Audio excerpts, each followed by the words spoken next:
संध्याकाळचा जर स्वयंपाक करायचा कंटाळा आला की मटर पुलाव लवकर बनून तयार होतो. आता विंटर सीझनमध्ये खूप साऱ्या भाज्या आपल्याला मार्केटमध्ये मिळतातच. पटकन अशा आठवड्यामध्ये 2-3 वेळा जरी बनवलं तरी काही हरकत नाही. खायला खूप टेस्टी लागतात. तर आज मटर पुलाव एकदम सोप्या पद्धतीने तुम्हाला दाखवणार आहे. त्याच्या आधी चॅनलवर नवीन असाल तर प्लीज लाईक, शेअर, सबस्क्राईब करणं विसरू नका आणि मंडळी जास्तीत जास्त सपोर्ट करा. तर इथं मी घेतलेले आहे मटर, 1 वाटी मटर घेतलेले आहे म्हणजे मीडियम 1 वाटी आणि इथे तांदूळ घेतलेले आहे. हे आहे बिर्याणी तांदूळ. तर इथं 200 ग्राम तांदूळ तर 100 ग्राम इथं मटर घ्यायची.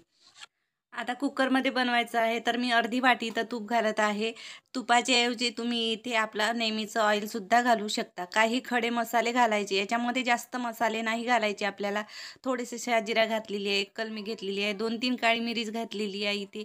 2 ते 3 लवंग घ्यायची आणि 1 कमालपत्र घ्यायचं. हे आपल्याला ॲड करून घ्यायचं. थोडंसं इथं परतून घ्यायचं.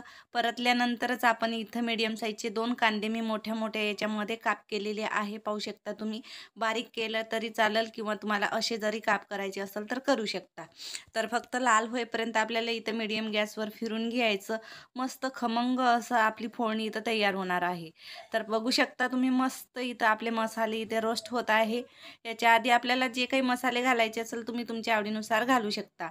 तर इथं गाजर घालायचं आहे आपल्याला. आता गाजर मी इथं 2 मीडियम साईजचे छोटे-छोटे होते तेच घालत आहे म्हणजे कवळे राहतात ते चांगले लागतात खायला त्याच्यासाठी घालायचे. तर इथं मी थोडंसं 1 इंच अद्रकचा तुकडा जे आहे कसून घेतलेला आहे. 3 हिरव्या मिरच्या घालायच्या. आता जर तुम्हाला जास्त आवडत असेल मसाला इथं तर किंवा तिखट जास्त आवडत असेल तर मिरची जास्त घालू शकता तुम्ही. चवीनुसार मीठ घालायचं. अंदाजे घातलं तरी चालेल. नंतर आपण जेव्हा पाणी ॲड करणार तेव्हा सुद्धा घालू शकता. तर इथं आपल्याला सुके मसाले ॲड करायचे. गरम मसाला, बिर्याणी मसाला इथे घालायचा, हळद घालायची. लाल तिखट नाही घालणार मी इथे. 2 मीडियम साईजची तर टमाटर घालून घ्यायचे. चांगलं परतून घ्यायचं आपल्याला इथे. परतल्यानंतर मस्त मऊ झालं टमाटर की त्याच्यानंतरच आपण इकडं पूर्ण तयारी करून घ्यायची.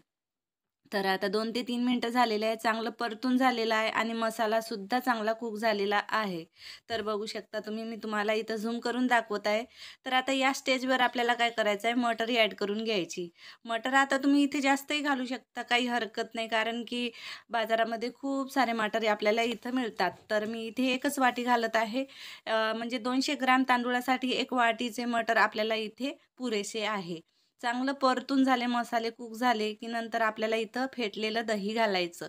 आता दह्याच्या ऐवजी तुम्हाला जर इथं लिंबाचा रस घालायचा असेल तर घालू शकता. बिर्याणीमध्ये थोडंसं खट्ट जर असलं म्हणजे आंबट जर असलं तर मस्त बिर्याणी लागतात आणि एकदम मोकळे दाणे इथं होतात तांदळाचे. तर आपण मटण, चिकन जे काही बनवतो इथे बिर्याणीमध्ये तशाच बनणार. एकदम व्हेज आपल्याला इथं मटर पुलाव बनवायचा आहे. तर बघू शकता अशा पद्धतीने मस्त लालसर तेल पर्यंत फिरून घ्यायचं. नंतर आता आपल्याला इथं मी जे तांदूळ आहे चांगले इथं धुवून घेतलेले आहे ते सुद्धा साईडला घेतलेले आहे आणि थोडंसं त्याच्या आधी आपल्याला कोथिंबीर घालून घ्यायचं आहे. त्याच्यामुळे मस्त असा कलरसुद्धा छान येतो. खायला खूप टेस्टी लागतात. आता पुरेसे झालेले आहे मसाले. आता याच्यापेक्षाही तुम्हाला घालायचे असेल तर तुम्ही घालू शकता तुमच्या आवडीनुसार.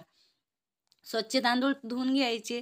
फक्त 5 मिनिटं पाण्यामध्ये ठेवायचे. चांगलं आपल्याला मसाल्यामध्ये तांदूळ जे आहे आपल्याला कोट करून घ्यायचे. नंतर पाणी आपण याच्यामध्ये ॲड करायचे.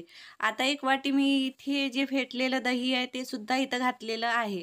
तर आपल्याला हे मसाले मस्त तांदूळामध्ये चांगलं मिक्स झाल्यानंतर आपल्याला पाण्याचा जे आहे अंदाजा येतो. आता ज्या वाटीने मी इथं तांदूळ घेतलेले आहे त्याच वाटीचं मी इथं माप घेणार आहे. म्हणजे तुम्हाला आज लक्षात येणार.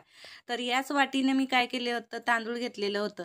तर अर्धी वाटी तर इथं आपण दही घातलेलं आहे फेटलेलं. तर आता मी इथे तांदळासाठी 2 वाट्या इथं भरून आणि 1 वाटी अर्धी टाकणार आहे. म्हणजे 2.5 वाटी इथं पाणी घालायचं आहे आपल्याला. तर पुरेसे आहे. म्हणजे 3 वाटी इथं होऊन तयार होणार पाणी, दही आणि हे सगळं मसाले. तर आता चांगलं इथे या स्टेजवर जर तुम्हाला काही कमी वाटत असेल तर तुम्ही इथे ॲड करू शकता. थोडंसं तूप किंवा ऑइल ज्याच्यामध्ये तुम्हाला आवडत असेल तेव्हा थोडंसं असं वाटत असेल तर टाकू शकता. तर आता 2 शिट्या घालायच्या आहे आपल्याला मीडियम गॅसवर. तर हे कलर बघू शकता तुम्ही छान मस्त संध्याकाळच्या वेळी जर हा ना आपण जेवण जर बनवलं तर एकदम हलकं-फुलकं आणि खायला खूप टेस्टी. तर तुम्ही अशा पद्धतीने बनवू शकता. तर आता काय करायचं आपल्याला झाकून लावून 2 शिट्या मीडियम गॅसवर घ्यायच्या आहे. तर बघू शकता तुम्हाला मी गॅससुद्धा दाखवणार आहे. तर बघू शकता मीडियम गॅसवर 2 शिट्या घातलेल्या आहे. आता एअर काढून घ्यायची. मस्त झालेले आहे. सोबतच मी प्लेटमध्ये इथं गरमागरम काढून घेतलेला आहे.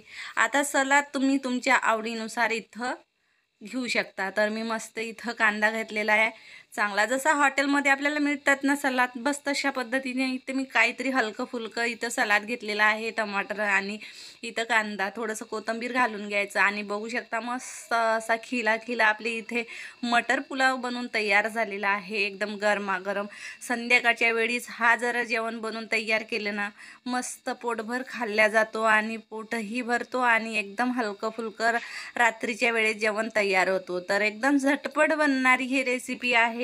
विंटर सीझनमध्ये खूप साऱ्या भाज्या घाला, खा, एन्जॉय करा. शरीरासाठी जेवढ्या काही भाज्या आपण खाल्ल्या तेवढ्या आपल्या शरीराला एकदम फायदेमंद आहे. तर मी प्रत्येक रेसिपीमध्ये याचे फायदे सांगतच असते, जे काही मी बनवतो त्याच्याबद्दल. तर तुम्ही माझ्या चॅनलवर जाऊन पाहू शकता. तर आजचा तुम्हाला मटर पुलाव कसा वाटला मंडळी, नक्की कमेंट बॉक्समध्ये कळवा. आवडली असेल ही रेसिपी तर प्लीज लाईक, शेअर, सबस्क्राईब करणं विसरू नका. तसेच माझ्या रेसिपी पाहिल्याबद्दल धन्यवाद आणि माझ्या रेसिपीला जास्तीत जास्त सपोर्ट करा आणि जास्तीत जास्त शेअर करा. तर भेटू मंडळी अशाच एक नवीन रेसिपीसोबत. तोपर्यंत बाय बाय.